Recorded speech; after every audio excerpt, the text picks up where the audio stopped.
Today's video could be the difference between your brand coming across as amateur or landing big business deals. Do you know if your message is being received correctly? Whether it's the logo, the headlines, or the fine print, typography decides how your message is received. A perfectly written statement can be ruined by an amateur or hard-to-read font. So how do you know what letter forms are right for your brand? Keep watching, and I'll share what I know. I've used typography to increase revenue for hundreds of brands, both for the brands themselves and their ads. In fact, some of the ads that made millions in revenue for my clients were almost entirely typography based. Now, right before we dive in, I want to point out that I'll be using the HuMade Brand Template Kit to collect the typography decisions we make today.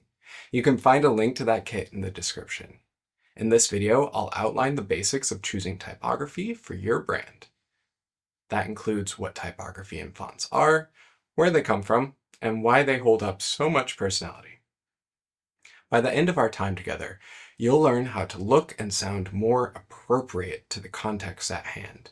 You'll learn how to avoid common pitfalls that can make a brand look amateur, and you'll start to notice when other brands are sloppy or cheap. We'll start by learning the main types of typography and the difference between a typeface and a font. So let's start there. A typeface is an artistic interpretation or design of a collection of alphanumeric symbols. A typeface may include letters, numerals, punctuation, various symbols, and more. Often for multiple languages, a typeface is usually grouped together in a family containing individual fonts for italic, bold, condensed, and other variations of the primary design.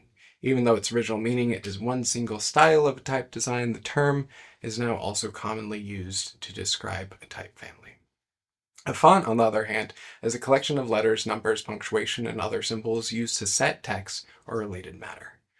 Although font and typeface are often used interchangeably, font refers to the physical embodiment, whether it's a case of metal pieces or a computer file, while typeface refers to the design, the way it looks. So a font is what you use, and a typeface is what you see. There are different font categories. There's serif, a short line or finishing stroke that crosses or projects from stems or strokes in a character. Serifs have many shapes, including hairline, bracketed, wedge, and slab. Sans serif, those are fonts without serifs. They're called sans serifs. Display is a category of typefaces designed for decorative or headline use. As opposed to text typefaces, display typefaces are usually meant for larger settings. Then you have handwritten. You might discover typography called a script, hand, or similar, which are based off of handwriting. Scripts are complicated as each letter can't look the same, or it won't be convincing. Usually it's best to actually do the writing by hand. Another form of handwriting is calligraphy, which also includes black letter and is typically considered luxurious. It often has a price tag to match, and while there are great typefaces out there under the category, the best is bespoke and done by hand. Another type of font is monospaced. These are characters designed to all have the same width, ignoring their normal proportions. Wide characters have an unusually narrow design, while narrow characters have lots of white space on both sides. They basically fit together like blocks. And that allows for neatly setting columns and text and tables, for example, in programming, code, accounting, etc. There are other types of fonts too, like chiseled. You might find inline fonts with features like white lines appearing on the inside of the characters, strokes, sometimes intended to imitate carving or chiseling, as if the characters were carved in stone or wood. Inline typefaces are generally reserved for display work. One could also argue that emoji are a font, as they convey information through a collection of imagery and forms, but for the sake of branding, we'll consider them illustrations or graphic elements. Finally, there are fonts for other languages, and the aspects of typography I've mentioned today focus primarily on Western English language. There's a lot more to be learned regarding other languages and their design standards, especially as it comes to typography. So let's talk about the history of fonts. As handwriting, printing processes, and digital media evolved, so too did the ways that we communicate. Many of the font definitions I listed came from advances in technology. When everything had to be made by hand, calligraphy and hand-painting letter forms were the apex of luxury.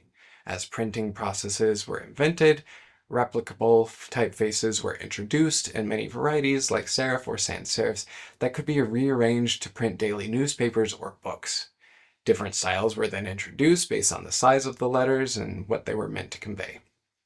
Computers introduced digital fonts, and the resolution of screens and intelligence of computers evolved fonts from blocky and pixely to contemporary fonts that mimic scripts and more expressive letter forms. As you pick typefaces for your brand, consider what is important to your audience. Are they older and would they benefit from fonts that are easier to read? Is your audience trendy and would be disgusted if you used fonts that remind them of their parents?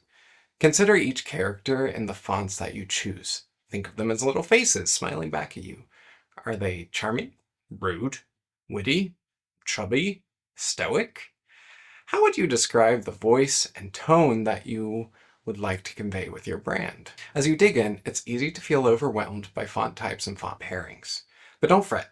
I've made templates to make your life easier. Check out the video description for a free typography cheat sheet for fail-safe font pairs.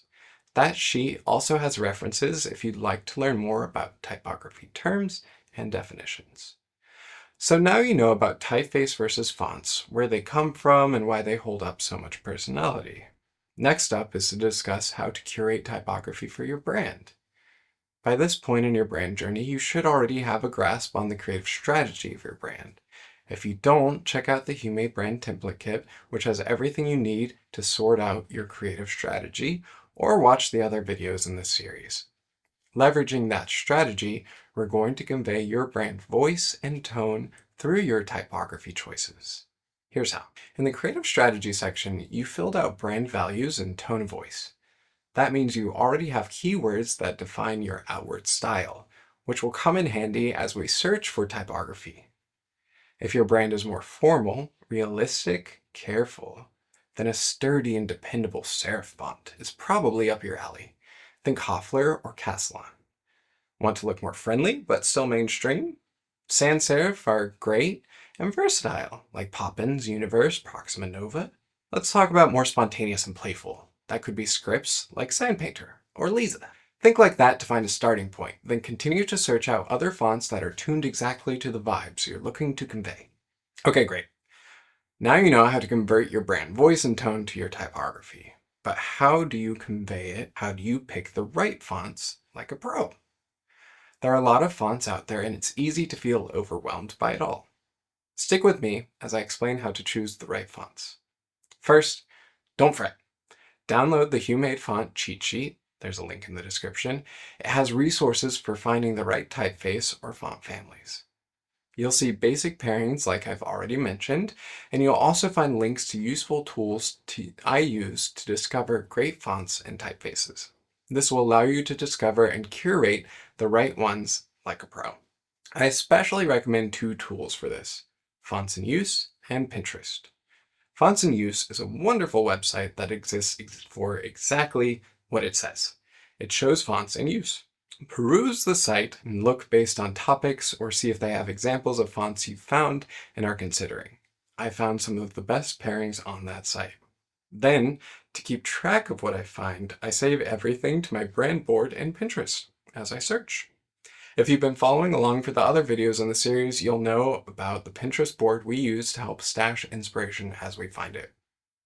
Finally, how do you know if the fonts you've chosen will work? Consider your budget and how the fonts will be used. Do you need to use free Google fonts or can you afford higher-end fonts from a factory? Before you buy, download samples of the fonts or play with them on the Foundry website. Sometimes you don't know until you try, so keep playing and iterating. We'll get there soon. Consider going through this checklist before committing to the fonts you've chosen. Do the fonts you choose convey your message clearly? Do they support your audience's goals? Do they help you stand out from competition? Are they accessible and readable by your audience? If a voice actor read the font, what sort of voice would they use? And does that match the voice and tone of your creative strategy? Okay. Phew! You now know how to pick fonts. That wasn't tough at all, was it? And now you should have a better idea of how to pick pro fonts that match your brand voice. Pat yourself on the back. No one can call you an amateur now. You've put in the thought, and now you're doing it like a pro. As you continue to build your brand, you'll have a chance to test and iterate the fonts as they fit in with the rest of your visual identity. Check out the other videos in this playlist to see what I mean, and if you haven't already, download the HuMade Brand Template Kit to store all your brand strategy and visual identity decisions. But don't leave quite yet. I have a few gifts for you in the credits. Thanks for watching. Today's educational resource of the day is Elegantissima, the design and typography of Louise Fili. And if you guessed that today's color would be Hex 293D51, you were right. Comment with a wave emoji with what you think this color should be called. Thanks for watching. Visit humade.net for more templates and tips.